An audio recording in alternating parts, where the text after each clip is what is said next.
அனைவருக்கும் வணக்கம். இன்றைக்கி ஒருத்தர் மக்களுக்காக கஷ்டப்பட்டு ஒரு 5 கோடி ரூபா வீட்டில் கஷ்டப்பட்டு வாழ்ந்துக்கிட்டு கஷ்டப்பட்டு மக்களுக்காக காலைல எழுந்திரிச்சு பல்லு வலிக்கு குளித்து தான் கையாலேயே கஷ்டப்பட்டு ட்ரெஸ்ஸை போட்டு தான் காலையில் நடந்து ஒரு 2.5 கோடி ரூபா காரில் கஷ்டப்பட்டு வந்து அதுக்கப்புறம் ஒரு 1.25 கோடி ரூபா 2 கோடி ரூபா மதிப்புள்ள ஒரு வேனில் கஷ்டப்பட்டு ஏறி அவர் போனார் பாருங்கள் வேலூருக்கு. அடாடடா, என்ன கூட்டம். மக்கள் சந்திப்புன்னு வச்சுருந்தாங்க, கடைசியில் நிர்வாகி சந்திப்பை மாற்றிட்டானுங்க. கேட்டால் போலீஸ் தான் பெர்மிஷன் கொடுத்தாங்க. ஆமாம், நீ கூட்டத்தை கொடுத்து போய் கொண்டனா பெர்மிஷன் அவ்வளோ கொடுப்பாங்க போலீஸு. நீ ஒழுங்காக எல்லாம் ப்ராப்பராக பண்ணனா, இவன் தொண்டர்களை நீ கட்டுப்படுத்தி வச்சுருந்தனா இதெல்லாம் எந்த பிரச்சனைலாம் ஒழுங்காக இருந்திருக்கும். நீ என்ன பண்ணுற, ஒரு நெறிமுறை பண்ணுறதில்ல. உள்ளே வரவெல்லாம் ஆட்டு மாண்டிக்கு வர மாதிரி உள்ளே ஓடி வரான். அவனால் சரி பண்ண முடியல. பின்ன கேஷுவல் நடக்க தான் செய்யும், இது மாதிரி விஷயம் நடக்க தான் செய்யும். சரி, ஓகே, ஃபைன். இப்போ நம்ம எங்கேருந்து ஸ்டார்ட் பண்ண போகிறோன்னா, நம்ம விஜய் அண்ணன் விஜய் அண்ணான்னு சொல்ல தப்பு. அது தமிழ்நாடே வந்திருக்குங்க வேலூருக்கு. ஆமாம், அவரை சொன்ன தமிழை சொன்ன மாதிரி கணக்கான் இது. ஓகே, இதெல்லாம் எப்படி நமக்கு தெரிய வந்துச்சுன்னா, பாலிமர் தான் நினைக்கிறேன். பாலிமர் தான் நினைக்கிறேன். அப்படி ஒரு சேனல் இருக்குங்க.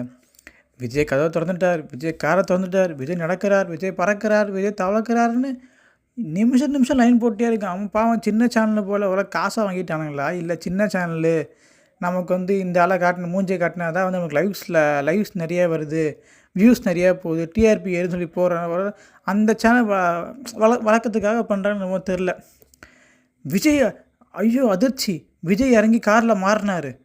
என்னென்னு பார்த்தா ஃப்ரண்ட்டில் அவர் என்ன பண்ணுறாருன்னா, அங்கே பனையூர்லேருந்து வரும்போது பேக்கில் உட்காந்துருக்காரு. அடுத்த மக்கள்லாம் வர ஸ்டார்ட் பண்ண என்ன பண்ணிட்டாங்கன்னா, காரை நிப்பாட்டி ஃப்ரண்ட்டில் போய் உட்காந்துருக்காரு. அது எக்ஸ்க்ளூசிவாக போடுறானுங்க. பாருங்கள், இறங்கி போய் ஃப்ரண்ட்டில் போகிறான்னு சொல்லிட்டு இதோ கனெக்டாக போட்டு சுற்றிட்டு இருக்கானுங்க. இதுக்கப்புறம் போகிற வழியில் அந்த அணில் குட்டன் தொல்லை தாங்க முடியல. ஒருத்தெல்லாம் என்ன பண்ணிட்டான்னா, அவனை பார்க்குறவனு கீழே விழுந்துட்டான். 2 பேர் கீழே விழுந்துட்டானுங்க. என்னங்க பண்ணியா? விஜய் ஒரு மாஸ் ஹீரோங்க. அவர் என்ன வேணால் பண்ண நினச்சிருந்தாருண்ணா, வண்டியை ஓரமாக நிப்பாட்டு, தம்பி என்னாச்சுப்பா இறங்கின்னா எவ்வளோ மாசாக இருந்திருக்குங்க. அவன் விழுந்துருப்பான், நமக்கு என்ன வந்துச்சு? நம்ம என்ன அவனை பார்க்க வந்தோம்? நம்ம வேலை ஸ்கிரிப்டு. இன்னைக்கு போய் எங்கே பேசணுமா காரில் ஏறாமல் கிளம்பி வீட்டுக்கு போயிட்டே இருக்கோம். அதான் பிளானு. அவன் கீழே விழுந்தா என்ன செத்தான் என்ன? அவன் இறங்கிட்டு கையெழுத்து கும்பிட்டு போகிறான். அவன் முட்டாப்ப சத்தியமாக கஷ்டப்பட்டு கவர்மெண்ட் அவ்வளோ ஸ்கீமை கொண்டு வந்து படிக்க வச்சு, நான் 2 கவர்மெண்ட்டும் சொல்கிறேன், ரெண்டு பேருமே தான் பண்ணாங்க, எல்லாம் பண்ணாங்க. இவ்வளோ போய் இன்ஃப்ராஸ்ட்ரக்சர் உருவாக்கி எல்லாம் பண்ணால் தற்கொலை நாங்கள் படிச்சுட்டு ஒழுங்காக வேலைக்கு போகாமல் இந்த நாயை பாருங்க கீழே கைகளை உடச்சி சுற்றிட்டு இருக்கானுங்க. இதோட கூத்தன்னா ஒருத்தன் கார் அந்த வண்டி அந்த வேன் நின்னோடனே ஏறிட்டாங்க, பேண்டு மேலே ஏறிட்டாங்க. ஏறி கிளாஸை முத்தம் கொடுத்துட்டுருக்குறான். இதுதான் இவனுக்கு வளர்த்து வச்சுருக்க லட்சணம். ஓகே, இதெல்லாம் இந்த நடந்து போன வழியில் நடந்த சின்ன சம்பவங்க. பெரிய சம்பவம் என்னென்னா, தலைவன் உள்ளே வந்தார். உள்ளே வரத்துக்கு முன்னாடி என்னென்னா, ஃபஸ்ட்டு கியூஆர் கோடை வச்சு உள்ளே விட்டுருந்தானுங்க ஸ்டார்டிங்கில். அடுத்து கியூஆர் கோடு இதாகன்னு சொல்லிட்டு எல்லாம் தகுந்து உள்ளே வந்துட்டானுங்க. பொந்துக்குள்ளே எல்லாம் பூந்து உள்ளே ஓடி அப்படியே வந்துட்டானுங்க. வந்துட்டு இவர் தான் சொன்னார், சத்தியம் பண்ணி வாங்குவாங்க, ஏமாந்துடாதீங்க, அது பண்ண இது பண்ணணும்னு சொன்னார். இவருக்கு என்ன பயம் வந்துருச்சுன்னா, இப்போ இவர் சத்தியம் வாங்கிட்டு இருக்காரு. எல்லா இடத்துலையும் போனோடனே எங்கே எல்லாம் கை தூக்குங்க, நான் சொல்ல திருப்பி சொல்லுங்கள் அப்படின்ட்டு, எங்கள் ஓட்டு எங்கள் உரிமை, நான் டீ வைக்க மட்டும் போடுவேன். அதாவது எப்படின்னா, இவர் வெட்டன் டாக்டர் இருக்காருன்னு வச்சுக்கோங்களேன். அங்கே போயிட்டு எல்லா ஆடு மாடும் நான் இங்கே தான் இருக்கீங்க, மனுஷன் யாரும் இல்லைல்ல, மனுஷன் யாரும் மதிக்காதீங்க, நம்மளாம் ஆடு மாடு தான், நம்ம ஆடு மாடு நம்மளாம் ஒன்றா இருக்கோம் அப்படின்னு சொன்னாலும் பைத்தியத்தனமாக இருக்கும். இப்போ நான் சொன்னதே பைத்தியம் தான், புரியுதா உங்களுக்கு? இப்போ நான் சொன்னது முட்டாத்தனமாக இருக்கல, கேட்கும்போது ஆத்திரமாக வருது இல்லை? இப்படி தான் எல்லாருக்குமே இருக்கும். அது நிர்வாகிகள் சந்திப்பு, மக்கள் சந்திப்பு கிடையாது. அது நிர்வாகிகள் வேறு கட்சிக்கு ஓட்டு போட போகிறான். அப்போ என்னன்னா, இந்த ஆளுக்கு இவன் மேலே நம்பிக்கை இல்லை, நிர்வாகிகள் மேலே நம்பிக்கை இல்லை. அங்கே போய்கிட்டு கை தூக்குங்க, நான் திருப்பி சொல்லுங்கள், ஓட்டு எனக்கு போடுங்க. அங்கே போய் நிர்வாகிகள் சந்திப்பில் நீங்கள் பிக்சர் எடுத்துகிட்டு இருக்கீங்கன்னா அப்போ என்ன? ரைட்டு, ஓகே, அங்கே வந்தவங்கள முட்டா பையன் தான் ஃபுல்லாக ஓட்டு அவங்க தான் போட போகிறான். இப்போ இவர் பேசுனதுக்கு வருவோம். இவர் சொல்கிறாரு எல்லா விஷயத்துலையுமே வந்து டிஎம்கே என்ன பார்த்து தான் அது பண்ணுது, டிஎம்கே அது பண்ணல, டிஎம்கே இது பண்ணல, எல்லாம் டிஎம்கே பண்ணல பண்ணல பண்ணல பண்ணல பண்ணல பண்ணல. சரி, டிஎம்கே எதுவுமே பண்ணலைங்க. விஜய் என்னதாங்க பண்ணார் சொல்லுங்கள். 2 வருஷமாக ஆயிடுச்சுங்க. 2 போராட்டம் பண்ணியிருப்பாரா? இல்லை, அவ்வளோ ரொம்ப யோசிக்காதீங்க. அவ்வளோதான் பண்ணியிருக்காரு அவர். 2 போட தான் பண்ணியிருக்காரு. ஒன்று அந்த லாக்அப் இறந்தார் பார்த்தீங்களா, அதுக்கு வந்தார். இன்னொன்று வேறு என்ன வந்தார், ரொம்ப யோசிக்க வேண்டியதாக இருக்குங்க. அந்த இதுக்கு வந்து அந்த ஏர்போர்ட் கட்டின போயிட்டுருக்கு பார்த்தீங்களா இஷ்யூ, அதுக்கு தான் ஃபஸ்ட்டு வந்தார். அப்புறம் லாக்அப்புக்கு வந்தார். எல்லாம் ரொம்ப இல்லை, அதுக்கு ஒரு 5 நிமிஷம், இது லாக்அப்புக்கு 2 நிமிஷம், அவ்வளோதான். அப்புறம் வந்து எஸ்ஐஆர் ஃபார்ம் வந்து எப்படி ஃபில் பண்ணுன்னு சொல்லிட்டு யூடியூப் சேனலுக்காரெலாம் வீடியோ போடுவாங்களே, அந்த மாதிரி வீடியோ போட்டார், அவ்வளோதான். இது அதிகபட்சம் அவர் பண்ணது. இவர் ஒன்றும் செய்ய மாட்டார்.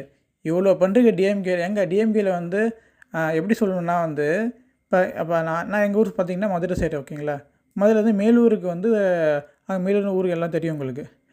மதுரை வரையும் பஸ் விட்ருக்கீங்க, மதுரை மேலூருக்கு பஸ் விடுங்க அப்படின்னு கேட்கலாம். எப்போ மலை கிராமத்தில் பார்த்திங்கன்னா வந்து இது வரையும் பஸ் இருக்குது, இந்த ஊரில் பஸ்ஸு இல்லை, கவர்மெண்ட் இதை பண்ணணும் அப்படி சொன்னால் ஒன்று கவர்மெண்ட்டு பார்த்து பண்ண அப்புறம் கூட நீ கிரெடிட் நீ எடுத்துக்கோ. நான் தான் சொன்னேங்க, அதை சொன்னதுக்கு அப்புறம் தாங்க பஸ்ஸு விட்டாங்க, கிரெடிட் நீ வாங்கிக்கோ, சொல்லி ஓட்டு கேளு. இப்படி பண்ணால் நீ வந்து நல்ல தலைவன். என்னென்ன குறை இருக்கோன்னு குறைய ஒவ்வொன்றா சொல்லி கவர்மெண்ட் பண்ணுச்சுன்னா நீ சொல்லலாம், நான் சொல்லி தான் அந்த கவர்மெண்ட் பண்ணுதுங்க, அப்போ நான் வந்தேன்னா எவ்வளோ பண்ணுவேன் அப்படி பேசுனா அது மாதம் அது கெத்து. 19 போக்கில் பஸ்ஸு விட்டாரா, பஸ்ஸே விடல. இந்தாலாம் ஏதோ நியூஸ்லாம் பார்க்குறானா இல்லையா என்ன புரிய மாட்டேதுங்க. எழுதுக்கு எப்போ ஜான் ஆரோக்கியசாமி இல்லைனா இந்த புட்சட்னி எழுதி கொடுக்குறாங்க. சத்தியமாக ஐயோ விஜய் அவர்களே, ஜானு கூட பரவாயில்ல, மாற்றம் முன்னேற்றம்னு ஏதோ நல்ல ஸ்கிரிப்ட் கொடுப்பாரு. அது ஸ்கிரிப்டு ஓகே ஆகுதோ ஃபெயிலியர் ஆகுதோ ஸ்கிரிப்டு கொடுப்பாரு. புட்சட்டி ஸ்கிரிப்ட்லாம் வேணாம், அவன் காசுக்கு இப்போ நீங்கள் தர காசுக்கு புட்சட்டி லைட்டாக ஸ்கிரிப்ட்டு வரும். நீங்கள் நாளைக்கே நீங்கள் தோற்று போயிட்டீங்கன்னா இருந்தாலும் ஓடுருவான் எங்கேயாச்சும், ஓட்டு எங்கே காசு தராங்க போய் உட்காந்துப்பான் வந்து. அவன்லாம் தனியாக வச்சுப்பாங்கலாம். ஓகே, இப்போ நான் டாப்பிக்கில் வரலாம். இப்போ என்ன சொல்கிறாருன்னா 19 சொல்கிறாரு பஸ்ஸு உள்ள கிராம மக்கள் பஸ் இல்லை. யாரும் நம்புவாங்க இதெல்லாம்? சென்னை கார்பரேஷன் எவ்வளோ பஸ் விட்டுருக்காங்க, அதே மாதிரி ஒவ்வொரு மாநகராட்சிக்கும் மதுரைக்கு கோயம்புத்தூருக்குன்னு ஒவ்வொன்றா அப்படியே எல்லாம் எக்ஸ்டெண்ட் பண்ணி போயிட்டே இருக்காங்க. அங்கங்கே சில இடத்துல இல்லாமல் இருக்கலாம், அதை குறிப்பிட்டு சொல்லி மக்கள்கிட்ட சொல்லணும். அது இப்படி சொல்கிறதில்ல. இன்னொன்று சொல்கிறாரு, நான் வந்து ஜெயிச்சேன்னா கிராமமாக வருவேன். சத்தியமாக சொல்கிறேங்க, ஒரு சாதாரண பொது அறிவு காமன் சென்ஸ் இருக்கவங்களுக்கு தெரியுங்க சிஎம் வேலை எப்படி இருக்குன்ட்டு. சிஎம் நினச்சாருன்னா கிராமம் போக முடியுமாங்க? அந்த 5 வருஷம் எவ்வளோ பிரச்சனைங்க இருக்குது, எவ்வளோ ஒரு புது ஃபங்க்ஷனுக்கு போகணும், இனாக்ரேஷன் ஃபங்க்ஷன் போகணும், மீட்டிங் போடணும், ஒவ்வொரு தொகுதியாக போயிட்டு அந்த எல்லா நல உதவிகளும் பண்ணணும். அதுக்கு போய் இப்போ வேலையை பார்ப்பாங்களா? கிராமம் மக்களை பார்த்துட்ருப்பார் அவர். மக்களை ஆஃபீஸை பார்க்க தான் போகிறாங்க, இல்லைன்னு சொல்லலை. ஆனால் இப்போ அதுவும் எப்படி சொல்ல பாருங்கள், என்ன எலெக்ஷனுக்கு இன்னும் டைம் இருக்குல்ல. இப்போ முடிச்சுட்டு வீட்டுக்கு தானே போகிறீங்க, அப்படியே முடிச்சுட்டு வீட்டுக்கு போகாமல் ஒரு 4 கிராமத்தை பார்த்துட்டு போனால, ஒரு 4 கிராமத்தை பார்த்து இது மாதிரி இப்படி தான் மீட்டிங் முடித்தேன், எனக்கு டயர்டாக இருக்குது பரவாயில்லன்னு சொல்லிட்டு ஒரு 10 கிராமத்தை பார்த்துட்டு போங்க. அப்படி பார்க்கலாம். அதெல்லாம் தானே பண்ண முடியாதுல்ல. அவர் ஸ்ட்ரெயிட்டாக என்னை சிஎம் ஆக்குங்க, நான் வந்து உங்களை பார்க்குறேன், அது வரை யாரையும் நான் வந்து பார்க்க மாட்டேன். இல்லை, இதில் நல்லா தெரியுது உங்களுக்கு, இது வந்து உங்களோட அந்த அவனுக்கு ஒரு ஃபேன் பேஸ் இருக்குல்ல, உங்களை தூண்டி விட்றான் தான். புரியுதா உங்களுக்கு? பார்த்தியா? அப்போ என்ன நினைக்கும்னா, நம்ம விஜய்க்கு ஓட்டு போட்டுருவோண்டா, ஓட்டு போட்டால் தான் விஜய் நம்ம கிராமத்துக்கு வருவான்டா. இப்போ கூட தான் என்ன செய்வேன்னு பேசியதும் இல்லை, அவனுக்கு ஃபேமை வச்சு தான் ஓட்டு வாங்க பார்க்குறான். அப்புறம் இன்னொன்று சொன்னார், சூப்பராக சொன்னார், கதை குட்டி சொன்னாருங்க, வேறு லெவல். அது இந்த ஒரு படத்தில் பார்த்திங்கன்னா சின்ன பையன் வந்து அந்த ஆட்டுக்கிட்ட போயிட்டு நீ என்ன பெரிய இவனான்னு கேளுங்க, ஆடு ஓடுன்னு சொல்லுவாங்க. அந்த ஸ்டோரி தான் அது. அந்த சின்ன பையனை கருவை கொடுத்த உடனே ஆடு ஓடி வந்து சாப்பிட்டு ஓடி போயிடும். உட்காந்து படம் பார்த்துருவோம்ல பைத்தியக்காரன், இதை ஸ்டோரின்னு சொல்லிகிட்டு இருக்கிறான். இவன் ஃபேன்ஸ் எல்லாம் எவ்வளோ முட்டாளுங்க, அவங்க எல்லாருக்கும் தெரிஞ்ச விஷயந்தான். இவன் சொல்கிற மாதிரி ஒரு காளை மாட்டை போயிட்டு கையிலேருந்து ஒரு சின்ன புல்லை போய் கொடுத்தா வச்சுக்கோங்களேன், அந்த மாடு எட்டி உடச்சிட்டு அதுவும் ஜல்லிக்கட்டு மாடாம்.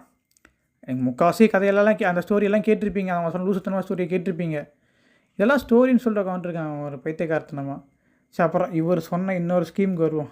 இவன் சொல்கிறான் எல்லா இதுலேயும் பார்த்திங்கன்னா நான் பெண்களுக்கு சம உரிமை கொடுக்க போகிறேன். எதுக்கு? யூபிஎஸ்சி எக்ஸாம்லேருந்து இப்போ கிளியர் பண்ணிட்டு வரவங்களுக்கு இங்கே சம உரிமை கொடுப்பாராம்.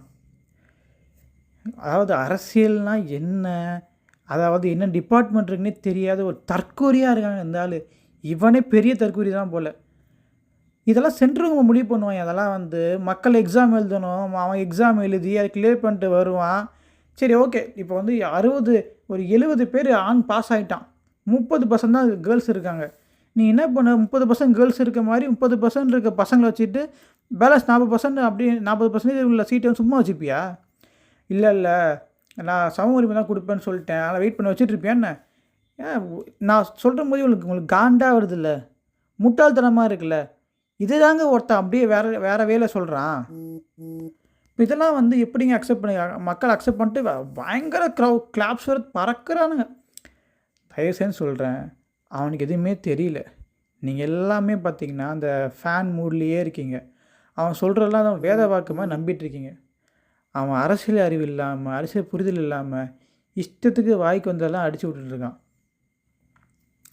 இன்றைக்கி அவ்வளோதான். இதை நிறைய விஷயம் லூஸ்டான விஷயம் பேசியிருக்காருங்க அவர் பேசின ஒரு விஷயம் கூட அப்படி கீ பாயிண்ட்டாக வச்சு இது நல்லா சொல்லிருக்காருங்க அப்படின்னு சொல்கிறதுக்கு எதுவுமே இல்லை. எல்லாம் முட்டாள்தனமாகவும் அறிவுகட்டத்தனமாகவும் இருக்கவனை தூண்டி விடுற மாதிரியும் இப்படி தான் பேசிகிட்டு இருக்காரு அவர். சரி, ஓகே, பார்ப்போம் இன்னும் அவர் என்னென்ன பொய்லாம் சொல்ல காத்துட்ருக்காரு என்னென்னு நம்ம அடுத்த வீடியோவில் பார்ப்போங்க. நன்றி, வணக்கம்.